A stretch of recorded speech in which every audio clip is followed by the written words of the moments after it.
Our next question comes from Brown M, who asks, how can I avoid a broken nose? I practice MMA, but I'm not planning to be a professional fighter, not to mention that I hope to never use it in a real fight. I am interested in protecting my face as much as I can, taking into consideration what you've taught in this video. Now she's replying to my video, Headgear Won't Save You. I talked about headgear and how this is predominantly to protect you from superficial damage. Let's put this on for a second.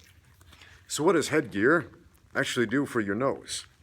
Well, it depends on the type of headgear. This specific model has these ridges right here, which can take the edge off of a collision to the nose, but if somebody's throwing a full force punch right here, that's going to break my nose. So headgear is not going to stop you from breaking your nose.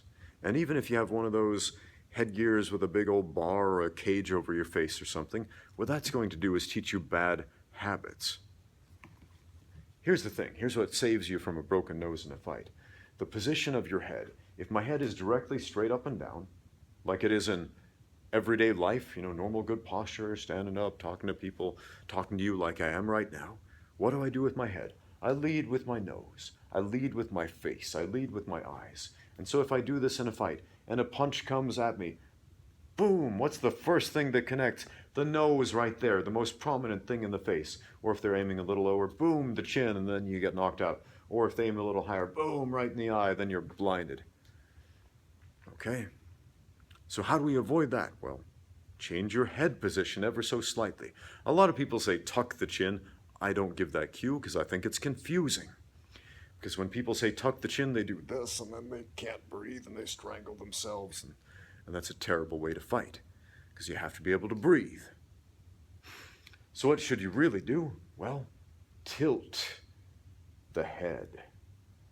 Tilt the head ever so slightly forward so the most prominent thing is your frontal brow.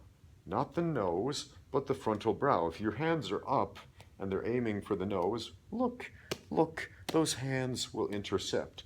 And if the punches do get by your defense of the hands, what happens? It collides with the strongest structure on your head, the frontal bone, your forehead. That is the shield for your brain. So you want to use that. So one very simple thing, hands up or out or up and out, but more importantly, tilt the head toward the danger so that the most prominent thing on your head is this, the frontal bone. If you're getting punched in the nose a lot, your posture, your fighting posture, is off. That's a simple thing to correct. I used to get punched in the nose all the time when I started training, and it rarely happens anymore. Rarely. And I never train with headgear. Well, I won't say never. I put it on when I practice elbows and things like that. But for most sparring, I don't wear the headgear. And I almost never take a shot to the nose for the very simple reason that I keep my forehead the most prominent part of the face. Do that one simple thing and you will avoid lots and lots of unnecessary damage to your face. Again, the headgear won't save you. Don't let this be a crutch. And if you do have one of those ones with the mask or the bar to protect your nose, I sincerely hope that that does not reinforce bad habits of leading with your face and leading with your nose. Fix that. Take that off. Fix it. Thanks for watching. Now get out there and train.